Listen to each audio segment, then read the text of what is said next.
There we go. I finished clicking some buttons. Hopefully this is going through okay. Right. Welcome everybody. We will get on to painting in a little bit, but first of all we've got some looking through the chat to do. We've got a little bit on Warhammer, not Wargamer, I say Warhammer community, it's Wargamer community now. We've got to look at that. So first of all we had Furious George. Actually no, yeah, Furious George was the first person at around 11 o'clock again, and then he's gone off. Sturat and Akario were just after, later on in the afternoon, and Patrick Metzger joined as well. So they were all the early birds today. But we've also got in the chat Joe Scovell. We've got Blood Company, Ralph Hummel. Squeak the Storm Vermin. There you go, Mike, instant favourite. Fellhate. We have Kiblams. We have Skegatron, that's a good name. Long time viewer, first time caller. Welcome, Skegatron. You've got an awesome name. We have Frost and Fists. And I've just been looking, I've been updating the website with all the videos from YouTube, and I went through the comment list, and there's a huge wall of comments from Mythos, which I haven't had time to go back and reply to, so I apologise, Mythos. I'm going to go through the website, check all the comments, and make sure I get on top of it, because it's not good enough. Who else? Patrick's asking about clubs. Who goes to a club and how much do they pay? So maybe that's a question we can all answer in a moment. So if you have a local gaming club, do they charge a monthly fee? Is it a yearly fee or is it free? And how big are the clubs? So there you go. There's a bit to answer there. Do you go to a club? Do they charge you and how much? And how big is it? Squeak the Storm Vermin used Kablam's Pestilence start collecting box conversions for his army. That's good. We have Jim Wilson. Welcome, Jim. Johnsonator Paulos01. Welcome, Paulos. Fozzy Wozzy. Welcome. Made a live chat for once. Welcome, Mr. Fozzy Wozzy. Surreal. It's Friday. Wonder who gets the bubble. 90% Sam, 9% Rachel, 1% Mike. Yeah, and Phil's not been on the bubble for a while, has he? It's a shame. Although I did see him today, he dropped off some stuff, which we'll talk about in a moment. But yeah, he dropped off some really cool stuff. The chat's gone. There we go. I think I've got it back. Brain Spider, welcome Brain Spider. Skegatron took me ages to find the chat button on the iPad. Al Kirkham, welcome. Glad to see Phil back in the last chat. Yes, he's definitely looking a lot better. When he popped around earlier, he's definitely looking a lot better. Squeak the Storm Vermin, is it live for you? Yes, it should be live. Rick Vaz, welcome. Sean Jewett, just got back from seeing Dunkirk. I must watch. We need to go and see that, Mike. I might have to sort that out sooner rather than later. And we've got some answers on the club. Let's do this before we go on to anything else. So Surreal saying it's free and they've got 2 storefronts. So that's interesting. Paulos lives in the UK. Attend the club at Shadow Games in Rugby. That's not far from us, is it? I used to go to a club in Leamington, Warwickshire Gamers.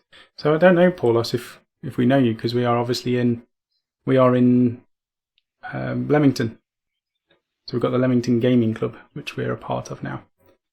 And we've got a tournament on Sunday, or I'm going to try and attempt to go. So that'll be interesting. Big Mac Danskull, here I am. Chosen Man, welcome. Brain Spider's saying there's a local club near him, £3 a week. And that's to cover the whole rental. Scott Beale, welcome Scott. Okay, and I've already said Chosen Man. You were about to get 2 then. Okay, welcome everybody. One thing before we go any further as well, we got donations after the show on Wednesday. I'm not sure if people waited until it went down on the screen, because I was wondering if the pop-ups were still working or not.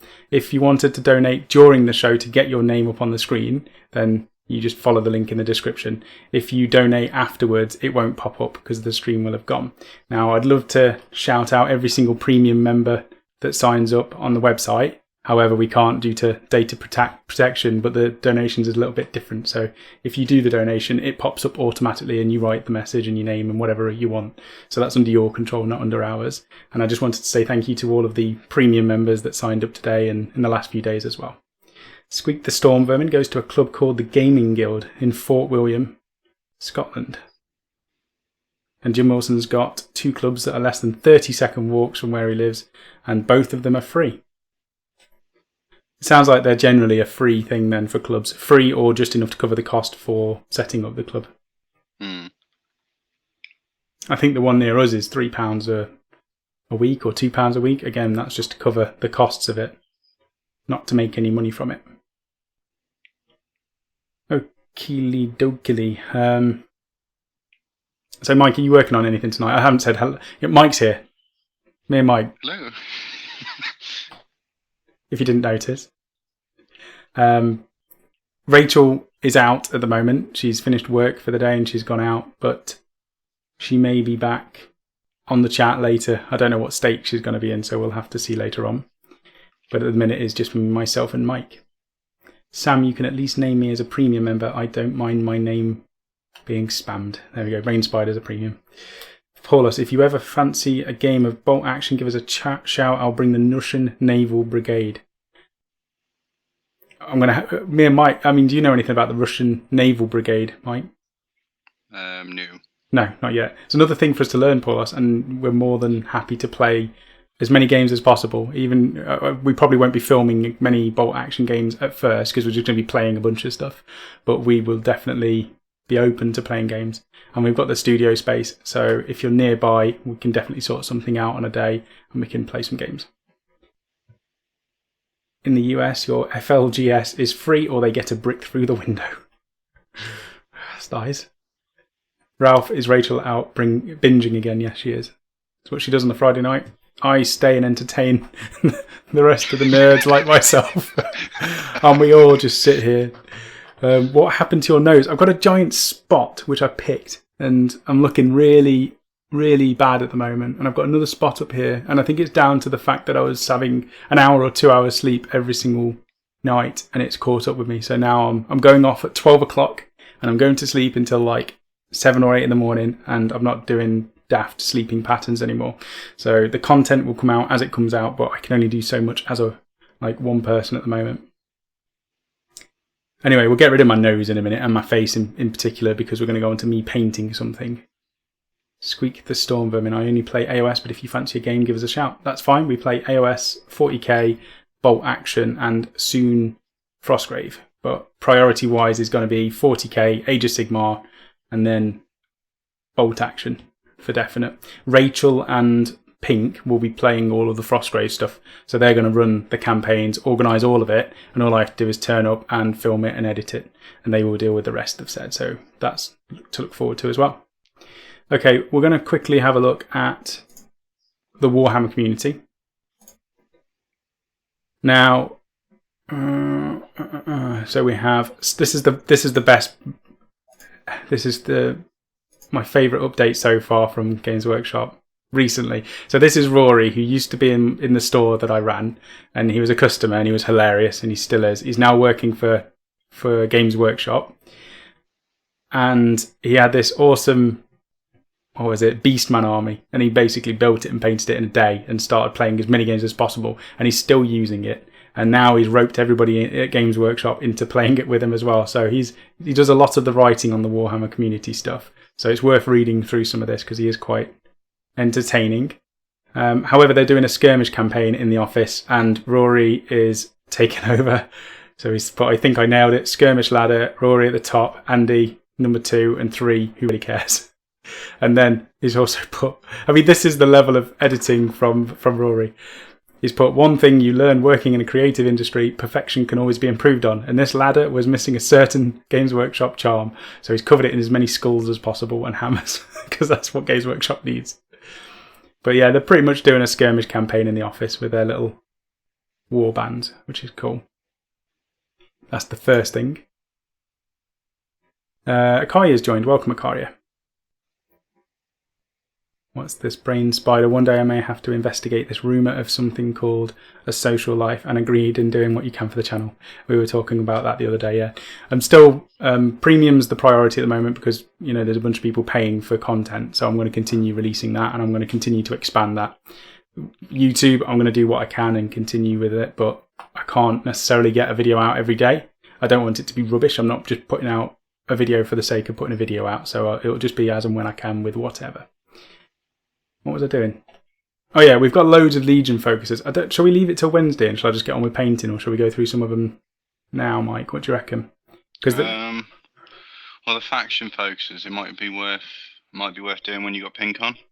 True. Yeah, we can properly talk about it, and we've got loads to catch up on. So maybe we'll see if he's available next week, and we might do a pre-recorded one and whack that up on premium as well, because we've got the World Eaters, we've got the Black Legion, we've got the Grey Knight First Look Codex, and yeah, we might chuck all that up.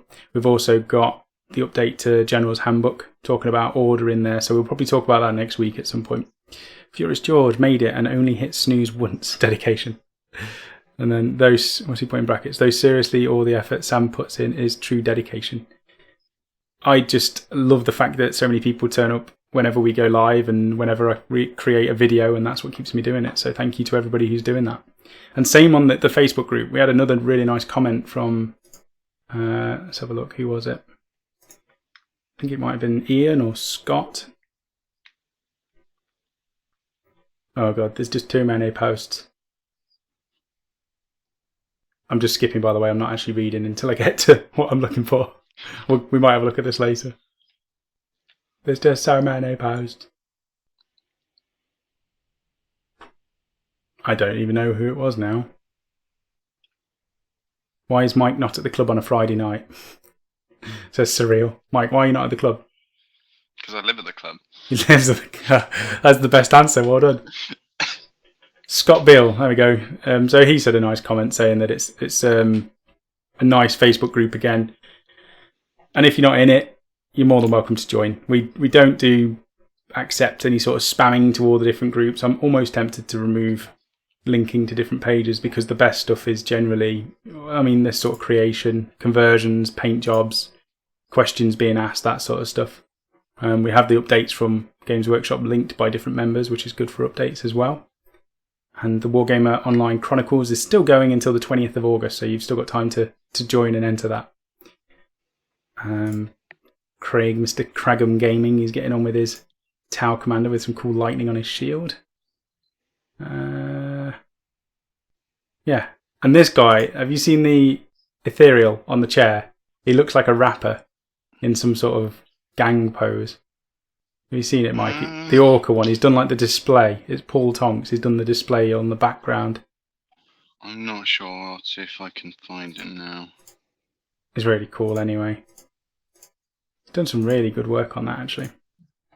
It was the pose. He looked like he's proper leaning back in the chair. Kablams is working on some stuff for the show. I think they must be his custom-made plasticard containers that look awesome. Very much like Necromunda stuff, actually. Coyote's joined.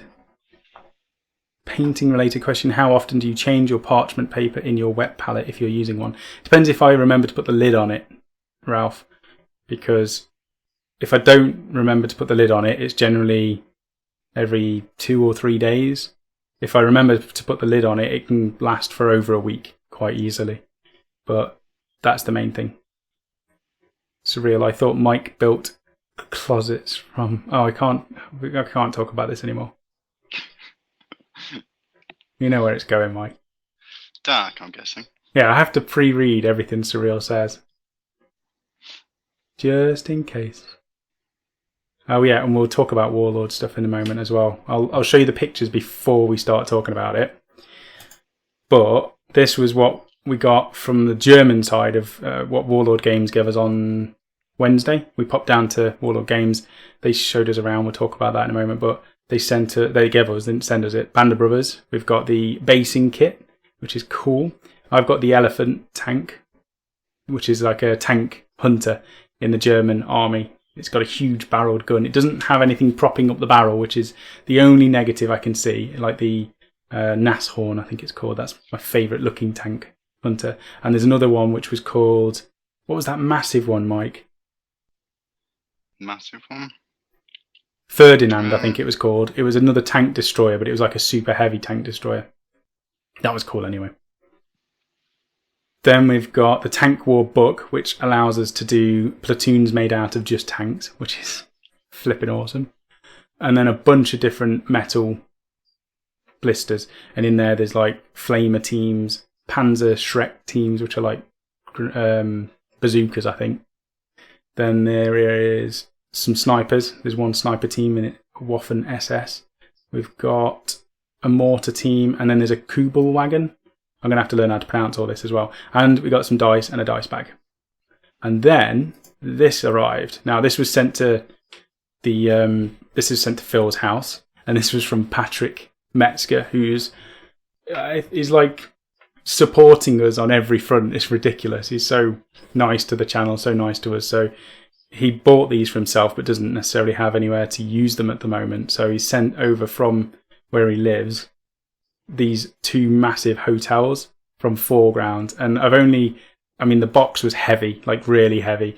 And looking inside it, it's absolutely filled to the brim with components. They're all pre-painted as well, so all I need to do is get it built. But it looks amazing. So those 2 are going to get built and used on the board. And then there's also this corner bakery, which looks cool. We've got to get a bunch of trees and hedgerows and hedges and all those sort of things.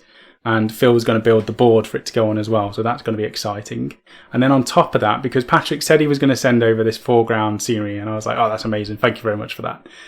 But he's included 2 panthers in the list as well, or in the box. 2 sneakily placed little panthers. I say little, they're huge. And there's a G version and an A, Aus J and G, and I can't even pronounce. Yeah, Aus A and G. And I've said, right, that I'm going to have to. You can pick anything in the army. What would you like to be a part of, Patrick? So he said, I'll be an officer or a tank commander. So he is now the Panzer Ace tank commander in the Panther G. So that is Tank Commander Metzger, who's going to get built and he's going to be sitting out the top of that turret. Brain Spider, Sam told you Foreground is worth their cost. The scenery is amazing. Yes. There's so much cool scenery that they do. And the other one was Sarissa Precision. When we were looking around Warlord, they had a big rack of stuff there. So Skegatron, you'll find loads of tank playing World of Tanks. The ones you're talking about are all on there. We should play that, Mike, because I think that's on Xbox. Shall we download it and just try it? Yeah, we can have a look at it. Well, let's get that downloaded tonight, because we've got the weekend. We might have a bit of time and see if we can have a blast on the Xbox with that. Mm-hmm. We'll probably get blown up, but at least we'll know more about the tanks. Joe Scoville, Patrick Metzger is the gift that keeps on giving. Yes. Yes, he is. He's amazing. What was Surreal saying? I need to take... Oh, Kablam's before that. And these aren't my custom-made stuff. They are some old kits I had forgotten about. Oh, fair enough. I thought you were making more things, Kablams. And I was going to say that they looked amazing, so well done. But they're still going to look amazing once you finish them. Surreal saying, I need to take Sam out in public with me, whisper in his ear and have him translate for me. That'd get dangerous and I'll probably get locked up very quickly, Surreal.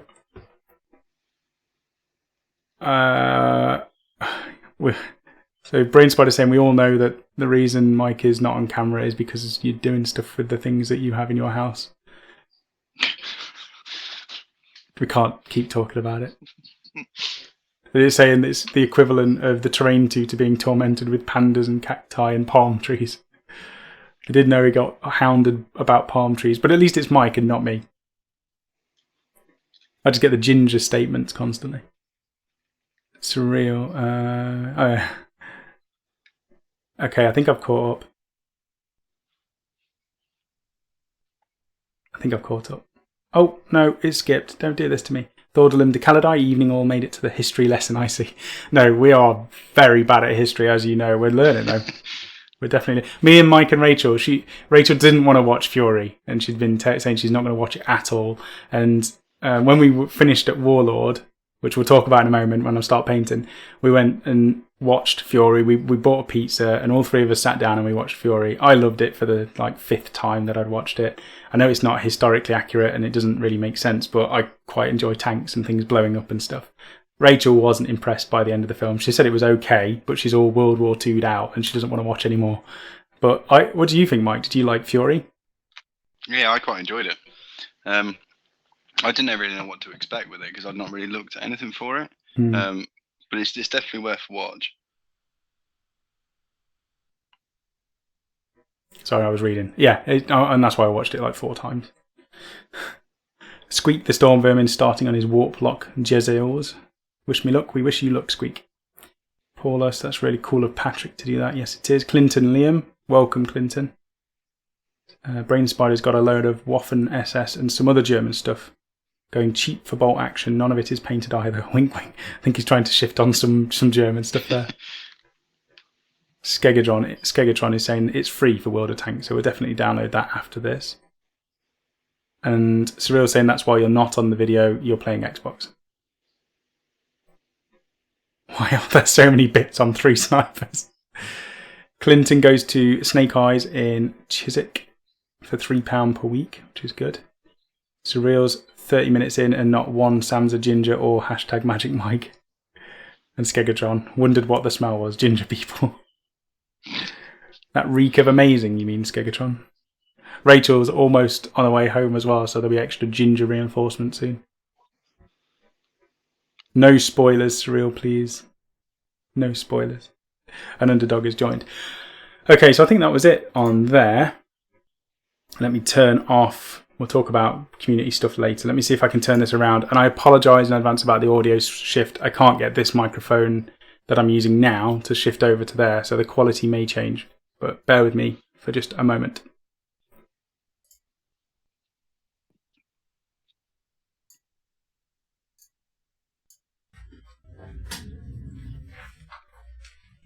Right, can you still hear me, Mike? Yes, I can still hear you. Okay, I think it's working. It just won't be as good, and there's nothing I can do to correct that unless I get another one of these microphones and another stand. And I'm not doing that. World of Tanks is fun and better at the earlier tiers. Once you hit tiers 4 and above, you get some very dodgy players using mods on PC, since Xbox uses the same servers. That's a shame. Surreal, no spoilers, just asking if you saw. No, I avoid anything that's spoiler based as best I can because I don't want to ruin it for me. Right, I am trying to paint. I've got 2 of these models and some other stuff that I need to get done for this tournament that's on Sunday. And I need to get them painted. So they've just been sprayed and I'm going to start with them on the show now. And we'll talk about stuff while I'm doing this. No, so I'm actually waiting for the show to be able to watch it. That's how special you guys are to me, is watching us rather than Game of Thrones. That is commitment, Surreal. Like, I gotta give it to you now. That is commitment. Right, where are my brushes? I should have been prepared. So, what are you doing, Mike? Are you actually painting anything? Not currently. You know what happens when I start working on models whilst being on the chat. I talk even less than I already do. So, so I'm sort of more just looking at models and stuff at the minute more than anything. And trying to plan out what I got left to do and how I plan to go about doing it and stuff. So let's talk about what we did on Wednesday, shall we? Since you can do yes. You can do more talking. Can you read the comments as well, or are you not able to? I can't do that now. That sucks. You're going to have to sort that out. So next time, while I'm painting, you can do the comments. That's like almost a solo mic show, but it's not quite. It's like the gap in between. So I'm going to try and paint while reading. This is going to be a challenge if it actually starts picking up on the chat. So I apologise. What are you guys using for true metallic gold paint? I love Retributor Gold, or Retributor Armour from Games Workshop. That's pretty much what all of the gold is used on these. They're very basic, so it is just Retributor Gold with a wash of Seraphim, then after I've done that wash, I just do a very quick highlight of Liberator Gold and then a tiny bit of Stormhost Silver on the edges. And then once that's done, I do a little bit of purple just in the recesses here and there. There's nothing fancy, but it does the job and it looks fine. After that, these Dreadnoughts were painted with some airbrush paints. These were the Vallejo range, and they've been washed down as well a little bit. But they've got all the rest of them that need working on.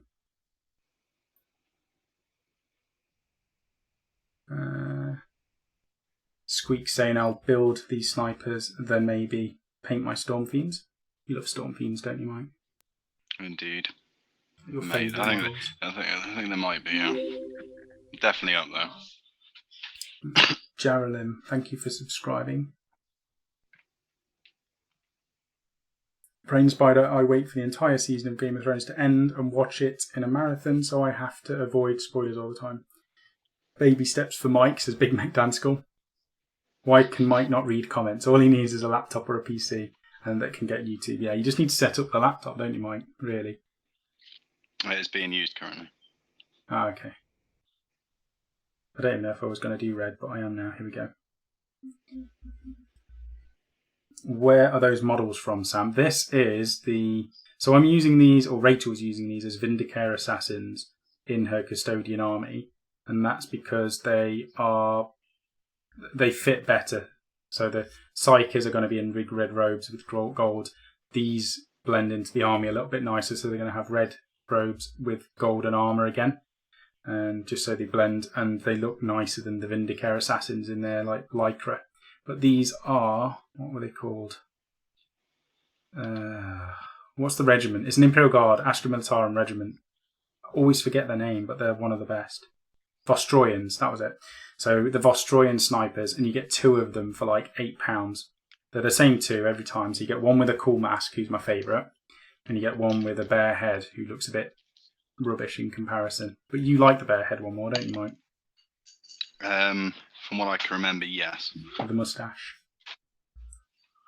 I love that nice surprise you get when you forget Mike is here because he's so quiet, and then he talks, and it's like, hey, Mike's here.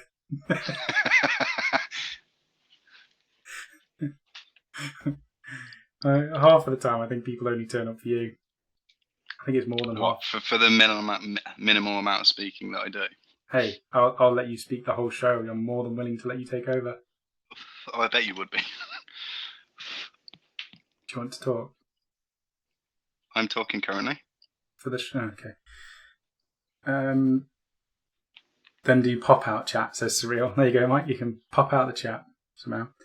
Patrick, Sam, as I showed you my mini panther, I now pulled out my Perry Miniatures Africa Corps and will work on the Tiger 1.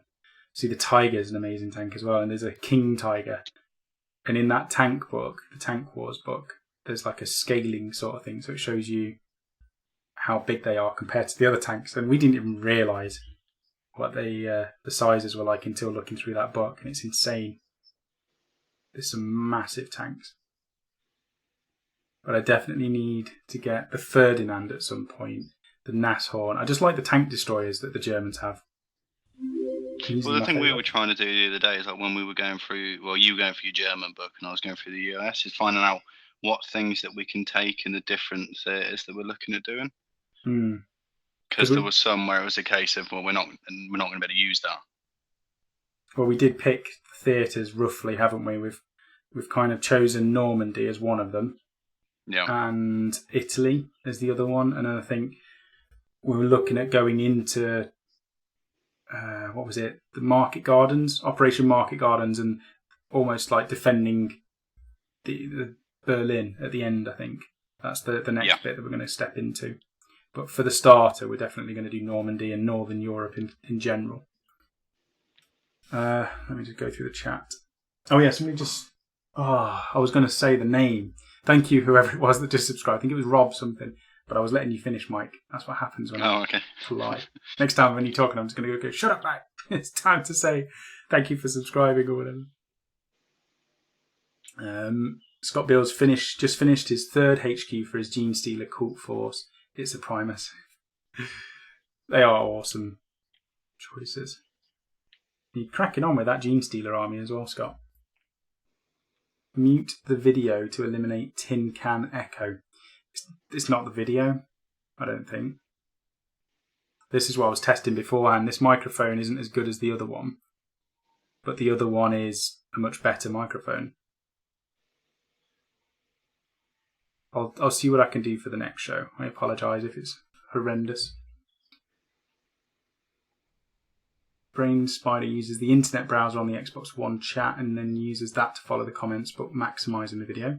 Slippy Tiger, what have I missed? Nothing really. We're blabbing on. We're about to talk about Warlord and our trip over there. And then that's pretty much, we'll talk about painting these up. Other than that, it's just questions and a little bit of a chat. Squeak's got this streaming on his TV while he paints as well. Good company likes it. Furious George prefers the bare head over the helmet as well. Frost and Fist is thinking of using the Infinity Mercenaries as his Vindicare assassins. There is a company as well, I saw, Tabletop War Games, as you've got some Tau assassins, which is a little bit, they've got enough in their army, but he's got some of these Tau assassins. They're nice models, so I can see why he's got them.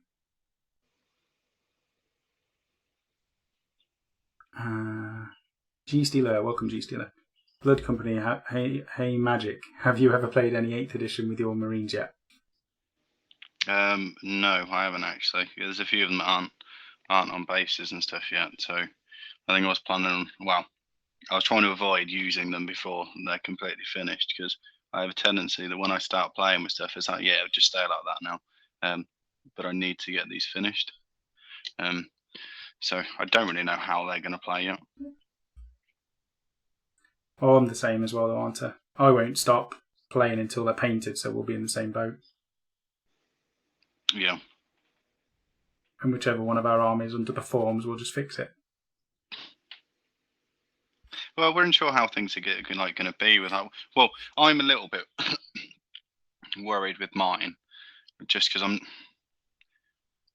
from games that I have played and stuff, I'm just unsure how it's going to perform, because obviously it's so troop heavy at this minute in time, which obviously means like later on the line, if I make the list bigger, I can just start putting more powerful stuff in and having more flexibility in the list. But at this minute in time, I'm just not sure how it will do. I think if Gilliman can get into combat and stuff like that fine on that front. It's just going to be the case of, because it's 3 units of troops basically that aren't really designed in ways to like deal with certain things. So we'll have to wait and see, and hopefully it works. Yeah, we'll have to see what happens. Let me know, everyone, in the chat about the audio. Just say, okay, so basically, if you want me to just switch back to the other microphone, just say switch. If you don't mind and you want me to continue painting, just say don't mind. So don't mind or switch, and I'll see how bad it is, because, yeah, and then next show I'll see what I can do in terms of the audio. If it's really annoying, then I'll just switch over and I'll paint these later on. Let me just go through the chat again. Mike loves a bare head and a moustache. Clinton Liam, what red is that? This is scale 75's. Oh no. Oh no. Oh no. Scale 75's deep red. Very nice red. Johnsonator. Funnily enough, I watched Fury yesterday and really enjoyed it. We'll definitely watch it again. Vaughan Killian, I got a Death Corps heavy stubber grenadier that I'm going to use for my Vindicare. Yeah, the Death Corps are amazing. We saw that sneak trailery thing from Games Workshop, didn't we? And a lot of people are saying they're going to bring out Death Corps or Steel Legion, in plastic. And I don't know if you know already, if you're new to the channel or you haven't seen, but Death Corps of Krieg is like my dream 40k army, but it's just far too expensive to do an actual decent-sized army of it. So if they bring out plastic Steel Legion that look anywhere near as good as the Death Corps of Krieg, I don't know what I'm going to do with myself. I think I'm going to have to go back to half an hour sleep every night. No, you're definitely going to want to pick them up though, aren't you? That's one where I will have to claim, although I'm doing Primaris and I've got a lot of Primaris to do, before Phil or Jack or anybody says, I'll be doing those, I'm just going to... Well, you have no issue with me saying that I want to do them, so... Yeah, you're not that bothered then? No. Or just you don't want to impose on my favourite looking armies? That's what you could say. You could just say that, and then I owe you one. That way, when something comes out and you go, "Oh, I really like that," I'll go, "Oh, yeah, you know what? You avoided the Steel Legion plastics, so I'll avoid these for you, Mike." Well, a lot of the time, me and you are quite different on the things that we like, though, to be honest. Well, most of the time, anyway. Whereas, I like obviously, helmets. Elder are my favourite helmet stuff. heads. You don't like them. Yeah, you always, yeah. Italy is a great theatre to play. There we go. That's good then. We were told that mid to late war was the best thing to go with bolt action, and we were trying to find stuff where our tanks were useful, or all of the armour in general was useful in both of the theatres, or as many theatres as possible, and the colour schemes that we liked, so that's why we went for that. Moggy's Miniatures has joined. Welcome, Moggy. And you're keeping up that amazing gold custodian painting level that you just seem to have. Magic finally speaks more in a chat, and Sam's threatening to tell him to shut up.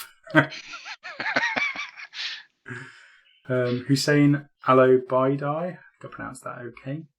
Sweet, thanks. I don't know what that is in relation to. Oh, he's asked Scott, how do Gene Stealer Cult play in this edition? And he's put lots of fast up close and personal. Jamers Lamb. There we go. Welcome. Thank you for subscribing. Don't skip on me. Don't skip on me. Oh, I've just seen a lot. I didn't have to skip down the chat. A lot of people are saying don't mind, so maybe the chat's not too bad. Underdog Paintings, just painting 10 Terminators like Flesh Terror, has also got a massive 316 model Tyranids force to paint up. That's interesting. There was a guy recently that is that for a commission? Underdog. You have to let us know if that was a commission or not, because we saw something pop up like that. Skegadron's painting Arc Angel the Black. Big McDanscore saying the Tau Assassins are from Wargame exclusive. Yeah, I thought it was them, but I didn't know.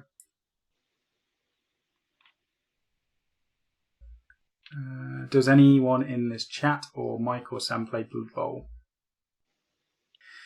We've got plans to play it, but again, there's only so much we can do at the moment. And Phil's desperate to make a board. I think he hasn't shut up about making a board. Even when he was in hospital, he was talking about making a board. And I think I've said I'll do the Wood Elves because I was going to convert them from Harlequins, and I've already got the Harlequins and the Wood Elf bits to do the small, what is it called? Team? Yeah. So I've got everything I need to do it. I just need to. I don't know anything about Blood Bowl. I'm not very good at sports. That's why I decided to do nerdy stuff instead. So I don't know. If you said to me I need to make a sniper and a grenade launcher dude or whatever, I'd just get on with it and make them. But if you start telling me I need kickers and catchers and throwers and rollers and all this sort of stuff, I don't know what any of that means, and I don't know how I'm supposed to be modelling them. So I need a bit of a help, really, building the list for the team, and then I can get on with building them and making them look like they're supposed to look. So if anybody, a kicker, catcher, and thrower, it's quite. Surely that's easy enough to realise what that is. Well, don't they all do that, or do they only have a set role in Blood Bowl? I think so some are better than others. Right. I think. I've only had one quick go of it. I've seen videos where people have been playing it on the console and stuff, but I've never really. I've always wanted to, but I never actually got into playing it proper. Because you know what I'm like with rules. I struggle to take in information. I think you take information in better than I do. Yeah, but it takes me a long time to absorb it and then remember it and stuff. I don't know. Fuzzy was. It's like most games or game systems. We'd probably play it all, but it's getting round to getting everything painted up and then having the time to play it along with all the stuff that it's normally done as well. Yeah, and the priority has always got to be the stuff that we're interested in first. So for me, Blood Bowl isn't as interesting as Warlord Games stuff like Bolt Action. It's not as interesting as 40k or Age of Sigmar or probably even Frostgrave. If I'm being brutally honest, Blood Bowl isn't a game that I would pick to play if I had a choice from anything else. Whereas for Phil and for you and maybe even for Dave as well and a few others that we know locally, they all want to play Blood Bowl. So for me, I'm not that bothered, but we'll definitely get it on the channel in some way, shape or form. It just won't be me doing it. Maybe it'll be a Magic Mike and a Phil special. Well, the one thing with it, the one way to look at it is it's not that many models. Yeah, so that's what I mean. I can play. I just don't want to invest a whole lot of time into it. When my time's limited, I want to spend it on stuff I'm going to be interested in a little bit more. Yeah. Furious George is saying he's thinking of doing a Mad Max doof wagon conversion on a war truck, not for playing, just for fun. But if I do that, I could end up with a Mad Max inspired Speed Freak outfit. Yeah. There was an army, I don't know who did it, around the time of Mad Max being released. Somebody did an orc army, and it was like a tournament that it got used at. Absolutely flipping amazing. Like, the conversions were top notch. So if you can find that on Google or find out who did that, it'd definitely be worth looking at for some inspiration, because it was done quality. So the giant, the car which had all of the guitars and speakers and all that stuff on it was done properly, and I think it even had a working speaker in it. That's how cool it was. Let's keep going. Furious George, is Mike using his pirate mic again? I don't know if it's his or mine. You sound fine to me, Mike. You sound fine to me, Sam. Blood Company Magic. I like how your name's changed from Mike to Magic now. Just Magic. Your ultras will be fine. In my experience, marine armies excel with a gun line in some sort of capacity, whether it's infantry, tank, or dread. And we saw that, didn't we, actually, with the... Is it the Warlord traits? No, your chapter tactics. That you can fall back from a combat and then still shoot in the turn that you fall back, which is disgusting. Yeah, but the only thing is going to be with that is obviously they're just standard marines. So it's 3 up saves, 1 wound each, and then the intercessors have two wounds. So the problem is if there's anything really left that survives the combat, to walk back out of it and do anything. But saying because what we've seen so far is like a lot of like elite armies have been good, because although it's like quite low model count, is they have so much better survivability. Yeah, but it's not just the Primaris that get that. It's your entire Ultramarine army. So you could put Terminators in there, which are going to survive, and then being able to back up. Yeah, but for my first 1,000 points, though, was where my worry was. I know as we go to higher points and stuff like that, then that'd be fine, because there's so many more more brutal options and stuff I can put in there. But it's just this starting 1,000 points is where I'm a bit like, I'm not sure. I think you'll be fine. You're up against 1,000 points. It's not like you're 1,000 against 2,000, so you're going to be. Yeah. You're not going to be struggling too much, I don't think. And that chapter. But I've had a tendency to take a bit too much of friendly lists, which a lot of the time has backfired on me. Which you've turned around completely by taking Gilliman in this 1,000 points. Yeah, but we'll have to see how it actually does. Yeah, we will. I'm going to bring out my intercessors, and he's just going to headbutt them and then kick 1 or 2 of them in the teeth, and that battle report's going to be interesting, isn't it? Black Dragons charge into combat against Gilliman and then get slapped. Well, my worry with it is that first 2 turns I lose pretty much all the standard Marines and that, and then there's just Gilliman left then, which is he's just open to getting shot from everywhere, so he'll eventually come down.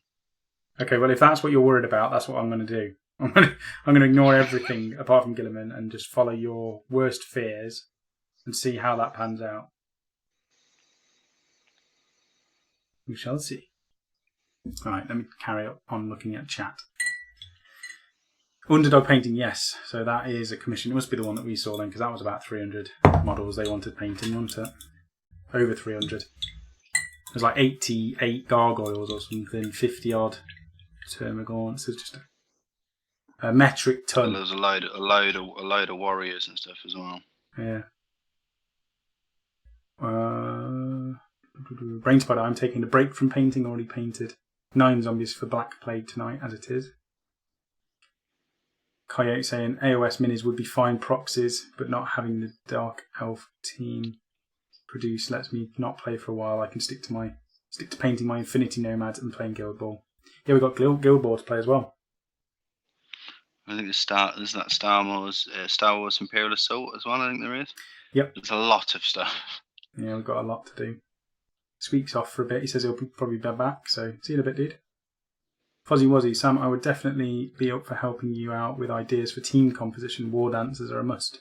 Okay, that sounds great, Fuzzy. If you can aid me in any way, shape or form, that will definitely be a good thing. Just basically, I can tell you what. Actually, just tell me what to put in a list, and I will just build it. I've got I've got 2 packs of Harlequins. So I think maybe 10 of those models or 15 of those. How many do you get in a set? Is it 6 in a troop? Yeah, I'm going to say yes.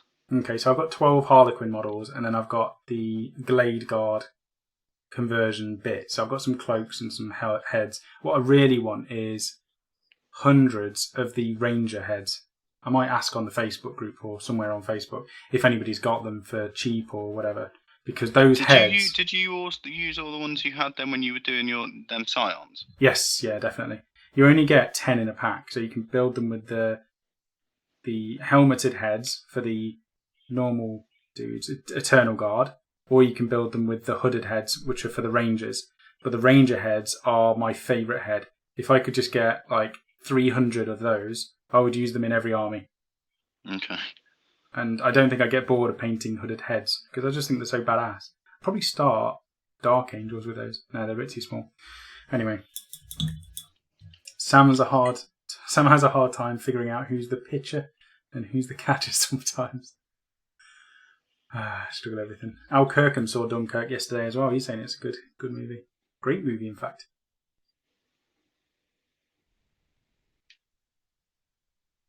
The guy who made the Mad Max Orcs is a regular on the Gorka Morka Facebook group. Okay, we'll have to check that out and I'll find it. I shall find it. Paulus never played Blood Bowl but always liked the minis. Surreals. I think Sam is lucky Mike can't read chat because I think sometimes Mike would pile on Sam with the chat. Furious George. Magic Mike. It's not even in there. Just say at Magic Mike. Did the body in the wall cavity stop making noises yet, or is he still clutching on to life?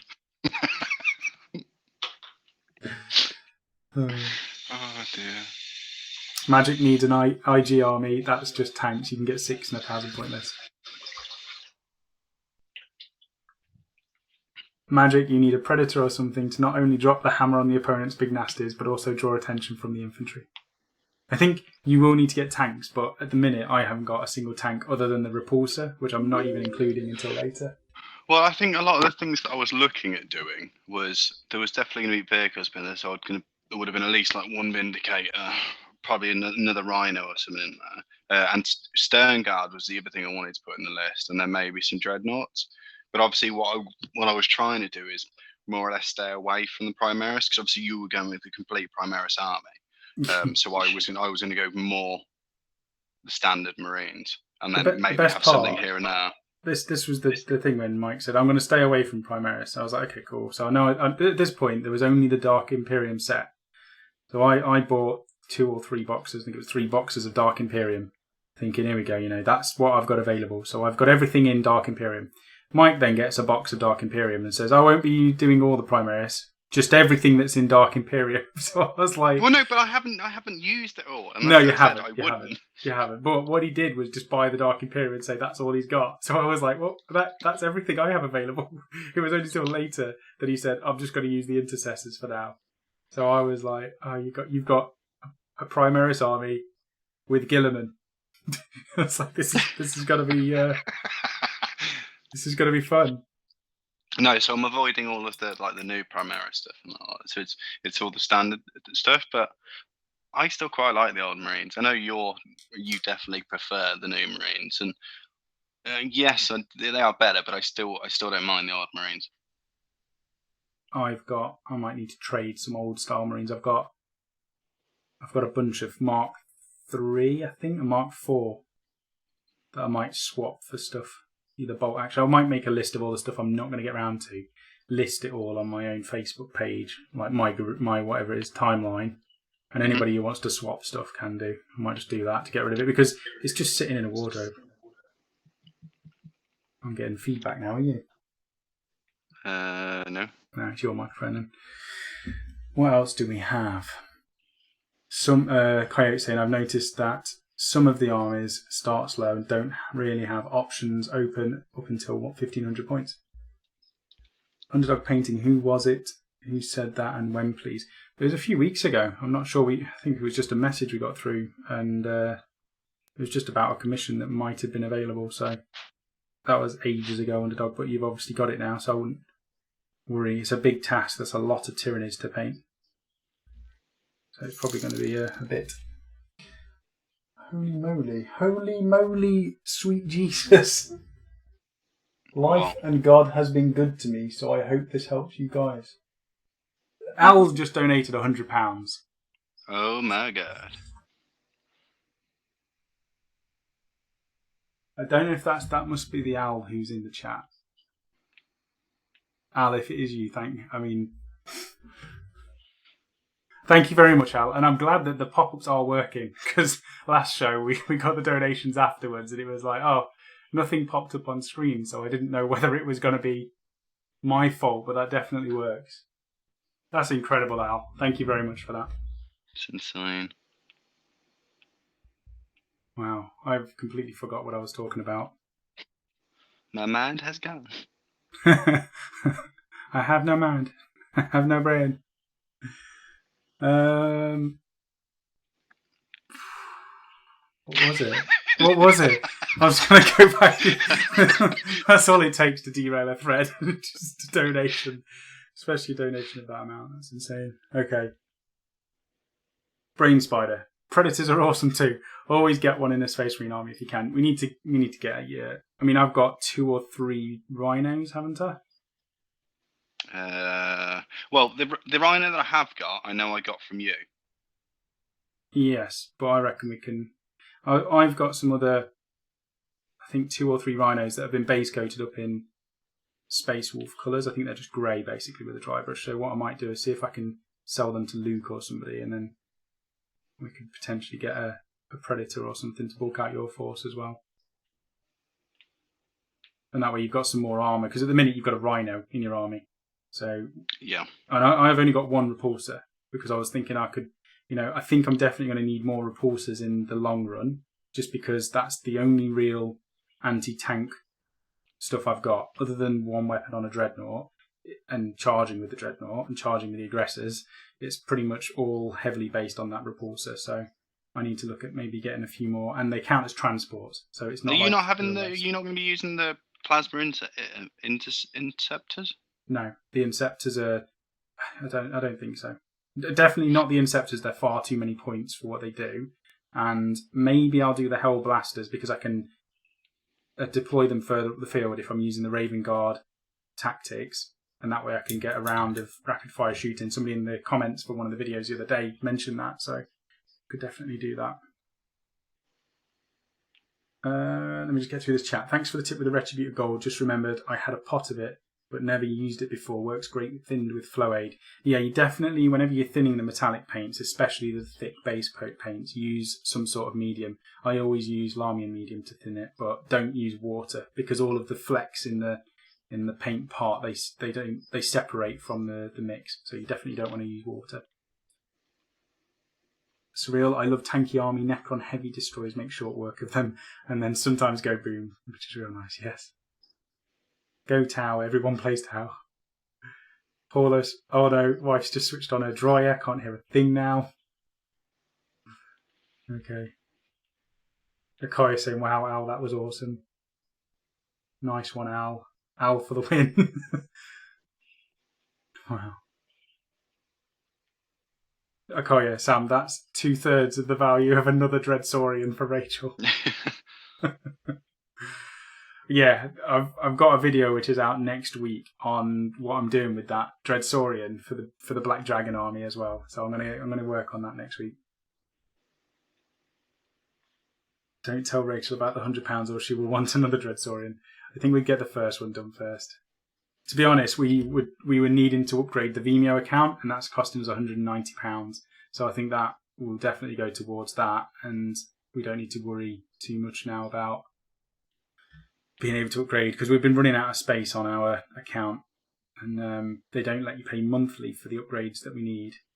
and we would like to go to the top one, but we're just going to try and ease it along as much as we can at the moment. So they asked for a fee in one big go, so that's definitely awesome. Sam, why don't you Zenithal Prime and then put a heavy base coat down? Does that not defeat the objective? Yeah, to be honest, I'm doing this because it's live. I can't even look very close to this model. The Zenithal highlight, I wouldn't say it's necessarily a Zenithal, like a proper one. This is more so, the white that I use over the black here is so that I can see the detail a little bit better. And you can still tell there's a bit of a black there's a shading underneath there, which is black, and it's lighter towards the top. If I went lighter, it would probably show up more, but it would still need multiple coats, and it probably would get rid of it. So it's more just so I can see it all, and if I do any thin paint areas, like on his face, I might go really thin with it, so that will then have a use for using that almost Zenithal style spray paint. But I'm going to be doing so many layers on this red anyway. I'm using 5 colours and a glaze in total. It's the same stuff that I did for this Psyker. So this red, you can see how different it is from that darker red up until the final red there. And I did a tutorial, which is on YouTube. That's free to see. So you can see all of the process. It's not a difficult one to replicate, but I quite like the vibrancy of it in the end. So there's no need for me to worry about that. Demon Lizard from Outer Space. Hello, nerds and nerdettes. I was wondering what would be the best for metallics, as mine always clump horrendously. Just use medium Skegatron, literally medium with Retributor armor or whatever, and you won't go wrong with it. They don't go clumpy. It's like thinning a normal paint with water. It's brilliant. It was Al Kirkham. You're welcome. Thank you very much, Al. It's massively appreciated. Frank Storm, wife now wants a Seraphon army. I'll have a lot of painting to do. You will. And I've still got hundreds of models to paint for Rachel. And that's not even adding on the Dreadsaurian that Patrick sent to us or donated for last week. So that's another addition to the army that needs doing. Surreal. Al Kirkham, you made Sam speechless for a second. I think it was more than a second. I literally lost my train of thought. Are these old 40k models you're painting? This is a Vostroyan sniper. There's 2 of them, which are going to be used as Vindicare assassins for Rachel's custodian army. Right, let's quickly talk about Warlord Games. Let's not quickly talk about it. What did we do without giving away too much? Because obviously we don't want to talk about the way they do stuff and all of their departments and things. But what did we do, Mike? We had our first game of Vault Action. Yes. And how did you find it? Fun. Okay. It was a little bit. I found it weird to get my head around to start with, just because it was like with any type of game you play, you keep thinking back to what you know. So I was just thinking 40k and stuff like that, and obviously it doesn't work exactly the same. So that was the one bit I did find difficult, which is getting my head around it, of not trying to play 40k. I think that was my biggest issue, because moving in Bolt Action is called advancing, just the standard move and then shooting. If you want to run in Bolt Action, it's called a run. So straight away when Charlie was saying, okay, you're going to advance with that unit, and I was like, well, advancing, that means I can't shoot then. And it's literally the opposite. So trying to remember every time, it's something really basic and simple, but I was still struggling to remember that. Yeah. But once if you forget about every other game system that you've played and just play it as a new game, it's so straightforward. I love the fact that it's it's a 3 to hit, regardless of what you are. If you're a tank or a veteran or a regular or whatever, it's a 3 to hit. Then a lot of the time it's a flat number that you need for things, and then it's just modifiers on stuff. Yeah, that's what I mean. It's so basic, but it's complicated in so many other ways. It's very much like the Age of Sigmar. The basic rules, but complicated, easy to learn, hard to master sort of thing. Yeah. That sort of stuff is just... It makes it really, really good. The flat to hit, a 3 up from everything was great. You've got a -1 if you're over half range of your weapon, which we're used to from 40k on the rapid fire weapon sort of stuff. Mm-hmm. And the older... Oh no, it was fancy, wasn't it? 8th edition fancy. You had the plus and minus modifiers if they were... depending on the range that they were. Yeah. There's no pre-measuring, which I didn't do because I just measured something, and then Charlie said you can't do that. It's like, can't do what? It's like, can't pre-measure because we pre-measure a lot, don't we? Well, yeah, it's because obviously because playing 40k and stuff, you're allowed to. Yeah. So we've got used to it being a case of you just measure everything. So that was cool. The fact that certain weapons can't even hurt tanks is, again, it's opposite from 40k now that we're used to with 8th edition rules. Everything can hurt everything. When Charlie said, yeah, none of this can hurt that tank. And it was only an APC, wasn't it? It was a SDKFZ, I think they're called. It's the German transport. It's a German half-track. And Mike couldn't do anything to it other than pin it. Well, so, I could shoot it to pin it, so it was going to make it more difficult for you to be able to do anything with it, which is obviously is the one way around of why I can't destroy it. So let's just try and make it that it becomes a lot more difficult. Well, hopefully it gets to a point where it can't do anything. Yeah, and that's what your tactic was. I like the ambush order as well. That was really cool because you put down your what weapon was it? It was an MMG. Yeah. And you basically lay down in the middle of a road and set up in ambush. So you covered the entire road. If I went out... Yeah, the best way to do it is if we describe how the map was, because on the map you had... there was a river that went across it with a bridge on, but the bridge had a road that went straight across the board.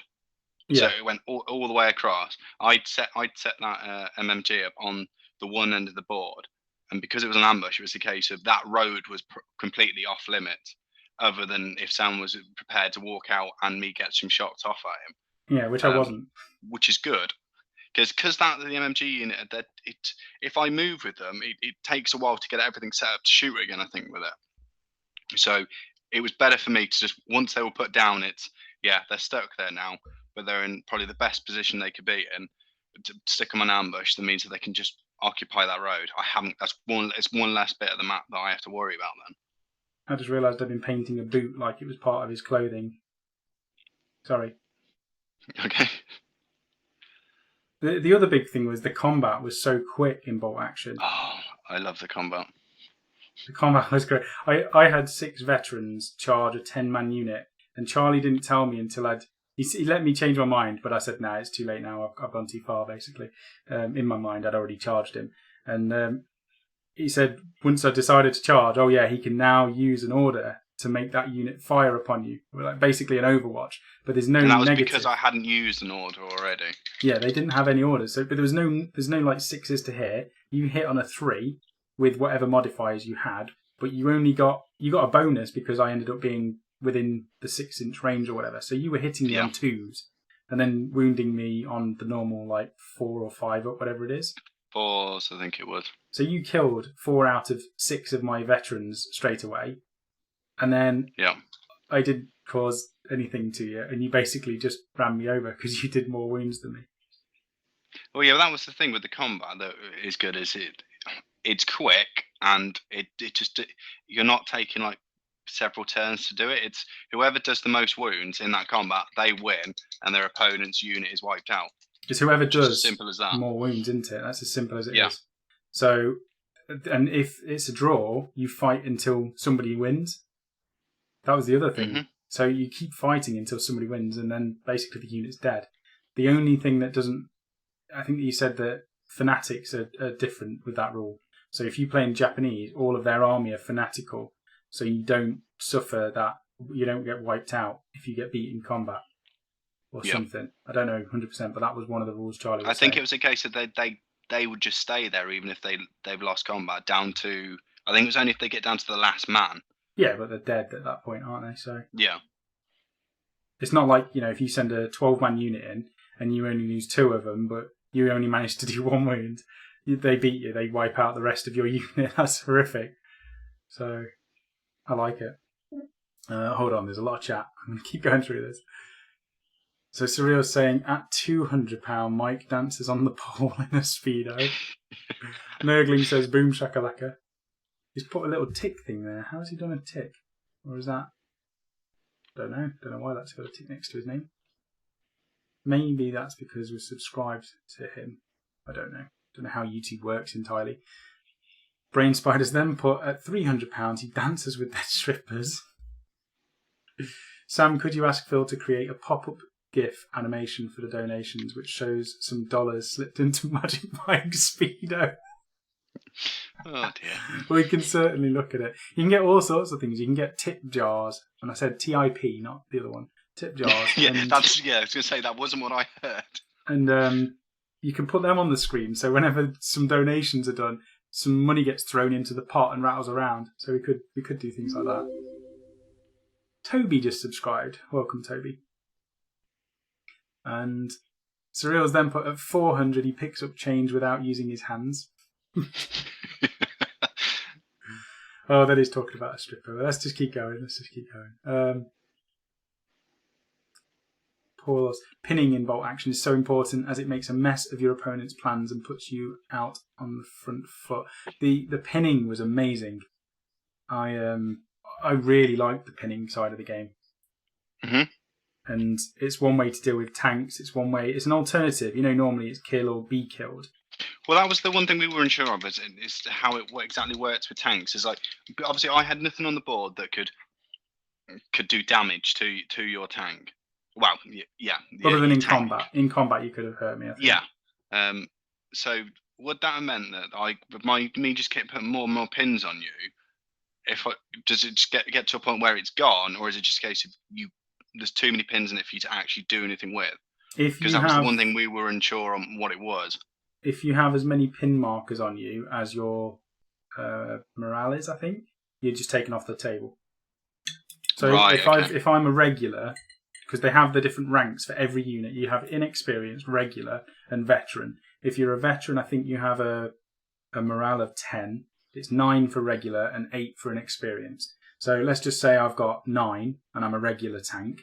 You put 9 pin markers on that tank and then it's removed from the table. Simple as that.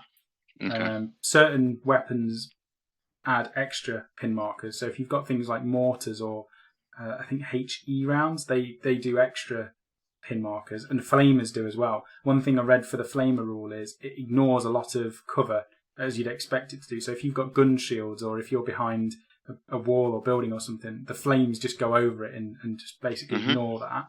However, every time you fire your flamer, you have to roll a dice, and I think on a 1 you can't use it for the rest of the game.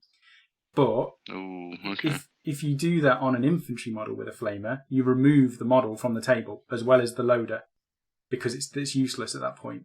So it's basically saying that because flamers are so good, that's to counteract it. If you roll a 1, it's removed. Same for the tanks. If you if you've got 3 flame weapons on a tank, you roll a dice for each one of them every time they shoot, and any time you roll a 1, that weapon's useless for the rest of the game. Okay. But flame does extra rule. There's an extra rule, I think. Whenever you take a hit from a flame weapon, even if you haven't taken any casualties, you have to do a terrify test or something. So you get extra pin markers, and you have to roll to see what happens. It's awesome. This is from Slippy Tiger. Would a veteran historical tabletop wargamer like Baldry like bolt action, or is it too mainstream? A veteran historical tabletop wargamer. It depends what you mean. I mean, like I said, it's easy to learn but difficult to master. There's so many tactics involved with the game, and we only saw a few. Like you were debating on. So the way that it works as well, every unit that you have in your army, you get a dice. You both sides put the dice into a bag, and at the start of a turn, you shake the dice and you take one out, and whoever's side is drawn, that's who gets to choose to do an order first. So me and Mike had, say, 3 units each or 4 units each. If Mike has stuff on ambush, they can stay on ambush, but one of their dice is no longer in the back. Or die is no longer in the back, which means I've got a higher chance of one of mine being taken out at the start of the turn. So you've got to think, do I want stuff remaining on the table with the dice, or do I want to have a better chance of going first with certain units? You've got to think about that as well. And then there's so many different orders. You can do ones that remove pin tokens. You can choose to go down. And one thing I did read, Mike, is you can stay down, and I think you leave your dice on the unit, and then you get to remove D3 pin markers for staying down. Okay. but it means that your dice again isn't in the bag for the next turn. Yeah. And the other thing as well, I mean, there's so much to learn in terms of the different theatres, what armour, what units, what HQ, everything that's available. You've got to check that it's all correct. If you want to do it properly, if you want to play for fun, it really doesn't matter. You just pick what you want. But if you want to play following history, you have to try and match up everything correctly. The one thing we did find out is actually playing it, because obviously we were asking a lot of questions and we were thinking about a lot of stuff and double checking rules. Yeah. Is that we think we could play it. You could do you could do the entire game quite quickly. Once you've learned the basics, it was what on average is 5 turns. Longer than that, I think we played. I think we must have played about 6 or 7. I'm sure we did 5 turns. Was that it? I'm quite sure. Yeah, I'm quite sure it was 5 turns. Oh, it felt like because loads. we were using, what was it, 3 units each, I think it was, and we reckon. Well, me and you were speaking about it. And we reckon that once we've got used to the stats and everything, so we haven't got to be checking it and that, we could easily do a turn in like a couple of minutes. Yeah. Like if you're not just stood there really thinking about everything, overthinking everything, you could do a turn with that smaller point game, because I can't imagine that's many points for the 3 units. Obviously, depending on what the units are. But it's games that you can get done quite quickly, so you can easily play multiple games. I was impressed with how quick it was to pick up, and how straightforward it was to play.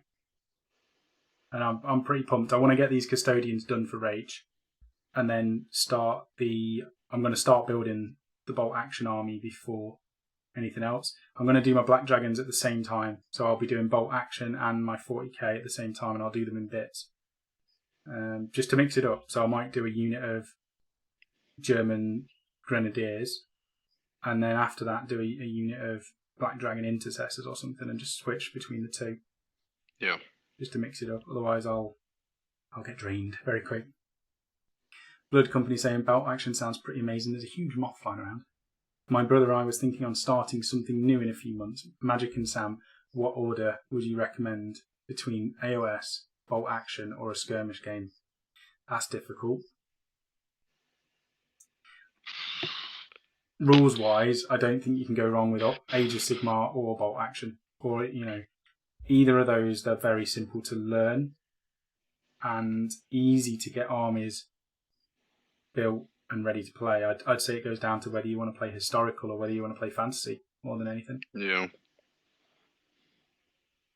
I think that's pretty much it. As far as the game goes for bolt action, I would liken it to... It's different to 40k and Age of Sigmar. It is very different in almost every way. But it is as straightforward and easy to play as Age of Sigmar and 40k is. I wouldn't say one is better than the other. I'd say they're both different in their own right. What do you think, Mike? I enjoy them all, to be honest. Yeah, I couldn't say which one would be better to go with. A lot of the time for me, it comes down to what models you prefer. That's generally how I pick what I'd sooner play. Yeah, I'll go with that. Hopefully that helps. It probably didn't. go with the models. Roll the dice, that's the other thing. Play them both. Play them all. Skirmish games can be a bit more complicated because generally... Well, the other one is go into the local stores and stuff, and if they've got demo game, ask if you can have a demo game and that, see what you think first, rather than just go buy it all and then find out actually I'm not enjoying it that much. Try it out. Or your local gaming clubs is the other. Is the likelihood someone will be there playing it or has played it, and they'll go through a game with you there. Yeah. Well, the other thing is, we went to Warlord Games. Initially, we said, we're going to turn up and we're going to because Charlie said, I'll show you how to play the game. I'll show you how to build an army. Cool. That's what we went down for, wasn't it? To get a bit more of a hands-on learning experience. And we did that. And then he was like, right, now I'm going to show you around. I was like, geez, okay. So he showed us around all the departments, and that was awesome. Just seeing how well-oiled everything is. They've got everything set up to do it all as good as they can. They've got everything set up department-wise, so it's a nice, smooth process. Everyone knows what they're doing in all the different departments. They're very well organised, and it was just really good to see. You'd expect it from any of the big businesses, but yeah, it's they're definitely, they know what they're doing. In terms of the sheer range of models as well that were there, it was just incredible. There's just stacks and stacks and stacks of everything. It was great. A lot of models. But seeing the difference between the resin casting and the process that goes behind that, and the team that's involved with that, and the metal casting and the way that that's done, and the pros and cons towards all of those, and the plastic kits as well, and the books, everything's. You've got to realise that this company, very much like Games Workshop, they have to produce all of this stuff and put it all together. It's just quite cool to see how it all looks behind the scenes. I really enjoyed the trip, but it was really nice of Charlie to show us around, and the support he's given to us as a channel as well is great. They're more than happy for us to do whatever we want really with Bolt Action and their other systems. They've said if there's any other games that take your fancy, then let us know. And I'm already looking at what was it, Blood in the Skies or something. It's a new flying game that looks like quite a decent system made by Andy Chambers. I haven't gone through the rules. The rules are free on the website. You just make an account and you can download them. But from what I've seen, it's more about getting the advantage on the other planes, and very much like Bolt Action with the pin markers, you lose your flight squadrons based on how many wounds you've taken, how many airships have been taken down, planes, I can't even speak. So that's a good one. But Bolt Action is definitely where it's at for me at the moment. All right, no more pet hair, hashtag, yeah. There's definitely pet hair. Khaleesi is at the end of her molt. And that's not Khaleesi. I haven't got Khaleesi tied up in a chain in a cage. I'm not Mike. I don't do that to people. Khaleesi is our husky. So she's at the end of her summer molt, which has been interesting. Poor Sam, how things are going to change when he has kids. If. If rather than when. Right, there's a lot of chat. I apologise. We've just been blabbing for ages, Mike, again. Mm-hmm. I have. Big Rich has joined. Hi all, just got home from work. Welcome, Big Rich. Everything of value will need to be moved over 6 feet high. Yes, I mean, I've got a little house rabbit that runs around, and the dog. So at the minute, the house is rabbit and dog proofed, but a child can climb. That's the only problem. Hobby knives will need to be hidden in closets, yes. Not at Mike's house, because he stores other stuff in there. No more spray paints lying around, yeah. Nurgling, I just had a baby, and they really don't move around that much for the first few months.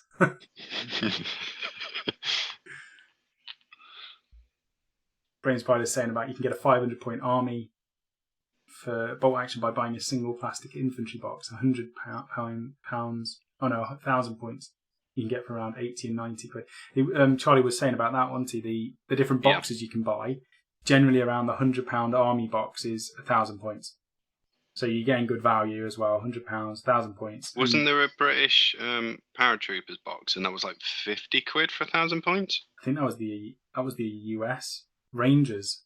I'm sure. I could have sworn US it was the Airborne. British. I don't know. Maybe then it might have been the British. But he said, it was 50 quid, and that was 1,000 points in there. Just because they were elite infantry, so they cost a lot of points.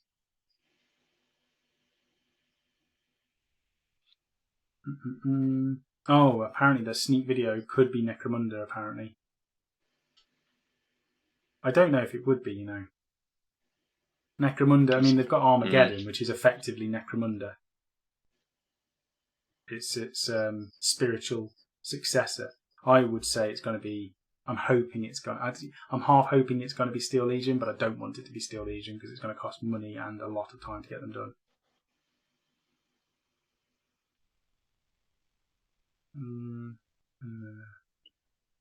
Redcuffs reporting in. Welcome, Redcuffs. And Howling Mad Cat has hit the sack already. WGO could do a Zombicide campaign with the number of box sets released. Could be a long campaign. We've got the basic Zombicide, and we have looked at doing board games as well.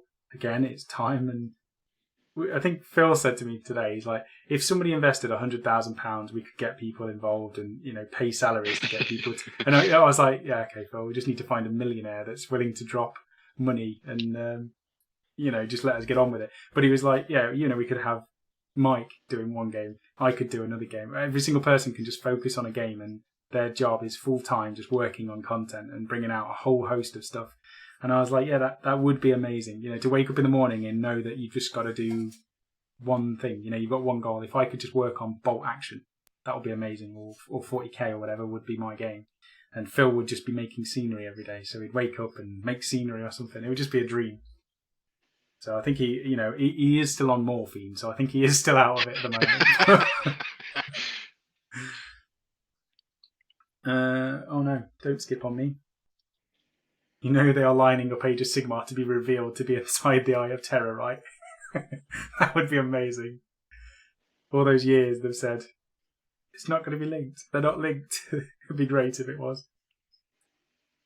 You should get the Carl Critchlow guest design set if we do a Zombicide campaign. I don't even know what that is. Forgive me for my ignorance. I haven't seen that. You have to send me a link on Facebook. Somebody link me into that and I'll have a look after the show. Nathan Anderson would love to see pre-painted Epic 30k. That would be cool as well. Is Warlord Games HQ open to the public, says Akaya. The shop is. The business isn't. But the shop's quite nice. They've got probably about 10 glass cabinets around the store. It's close enough to you, Akaya. It's literally around the corner from Warhammer World. So, if you want to do a nerd trip, you go to Warhammer World, you go to Warlord Games. We saw as well, there was another, was it not Northumbrian Tin Soldier, what was the other company that's literally opposite Warlord? North Star? North Star Miniatures? Yeah, it might be North Star. I'm quite sure it's got Star in the name, I'm sure of it. So they are literally next to Warlord as well. So Nottingham is almost like a miniature Wargamers paradise. It's a hub. So if you're taking a trip there, just go and see everything. Quick fire, Sam. Quick fire, says Cyril. I've done really well. I've kept up while trying to paint. I know it's failed again, but whatever. Morphine. Oh no, bad stuff. That means he's in King Philium's land most of the time. Oh, Philium. I am. That could have been the land name, but Philium sounds much better. King Philium. How long have we been going? We've been going for about an hour and 20 minutes. That's not actually that long. 20. What else did we do at Warlord then? So what did you get in terms of American bits? Let me just grab the bag because I don't know the names of that. Right, what we got? So we got M26 Pershing, the US heavy tank nose. Pershing. Pershing. I said Pershing, but yeah, Pershing. Yeah. Where are we? Got some dice. Olive drab, in case anyone wants to know. Okay, so we had some comments on the green because we just called it green, the camo, and I think somebody commented saying olive drab, and then I was saying to Mike, isn't that just green? Well, apparently it's not. And Warlord have had the same issue with there's been a problem with people calling it green when it is olive drab. So they've got green dice and they've got olive drab dice. They are different.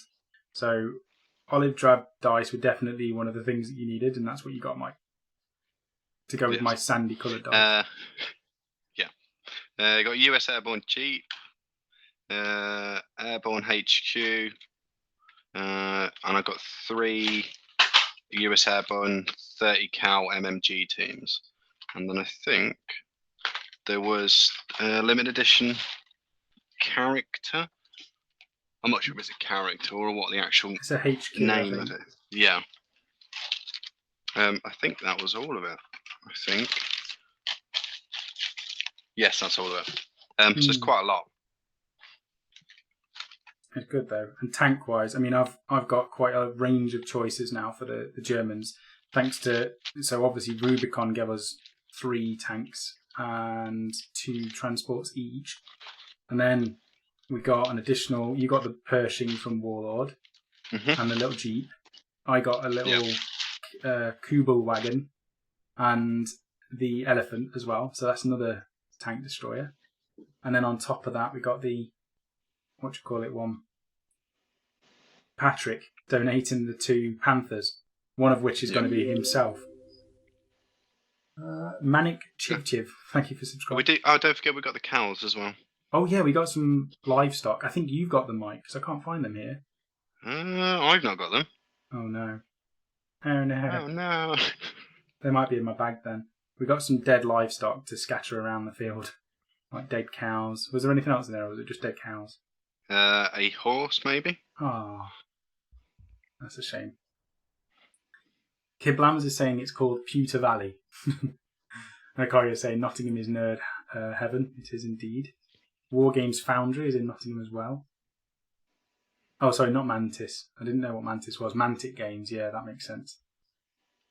The stream is around 1 hour 45, I think.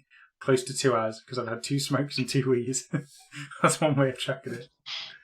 Slippy Tiger, Perry Miniature guys are also Nottingham based. Yeah, they used to work for, I think they still do, I don't know if they still do anything for Games Workshop, but they used to do a lot of the old schools. The Perry brothers, twins, they have some of the best sculpts from the older range of models. Furious George, is there going to be a Monday Musings on December the 25th?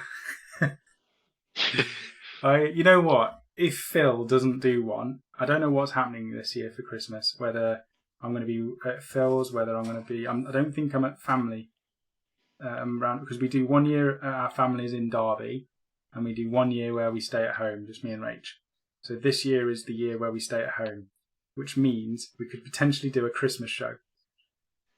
That would be pretty cool. And I don't know if we're going to be around at Phil's or seeing other friends or whatever. We'll have to see what's happening this year, but there could potentially be Wargamer Online Christmas show. If there's any interest, I think most people will be with their family, but if we do it late enough in the evening when people are full of Christmas food and drunk and they're just chilling out, then we could do something like that. Phil's turned up. Could join the chat. I don't think we'll be on for long. So Akari has put, hopefully Phil will be dressed as Father Christmas. And the Lead Triangle, that's another name for Nottingham. Xmas Musings, Phil says. And he says, yo everyone, just passing through.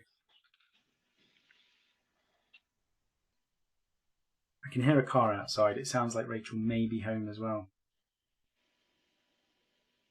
I really haven't got much done. I think I need to try and get these models done tonight. So what else did we do? We've got a lot to work on, haven't we? Scott Beale Christmas show would be great. Okay, I think it sounds like we might do it. We might do an hour-long Christmas show, a special. But it's a long time off, so anything could be happening between then and now.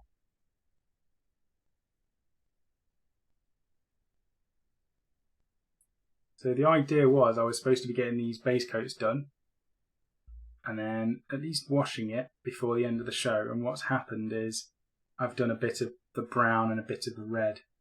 I haven't done the gold, the silver, or the brown gun, because that's going to be different. Or even his base thing. Or the camo. I've failed miserably. What else have we got? Nurgling at Magnetized Dread. What's that? Simony. Simony spent some of today building and magnetizing the new Dreadnought. Very interesting to build it. Was there any difficult parts, Simony? Because I've not built anything other than the librarian, and he still needs a lot of work doing on him. So I don't know if I've shown this on stream yet. But his head's just pinned in. He's going to be looking... Oh no, don't do that. He's going to be looking off to his left. Like he's walking around and he's going to stab somebody. He's got the Spell Pro shoulder pad. That's a head from a Juggernaut, I think it is, from the Chaos range. And I'm going to sculpt some scales on his head because I almost want the scales to be like the what's it called? Stone stuff, grayscale from Game of Thrones. I want it to be like that, so I'm going to do really red raw skin with the scales in between all of that.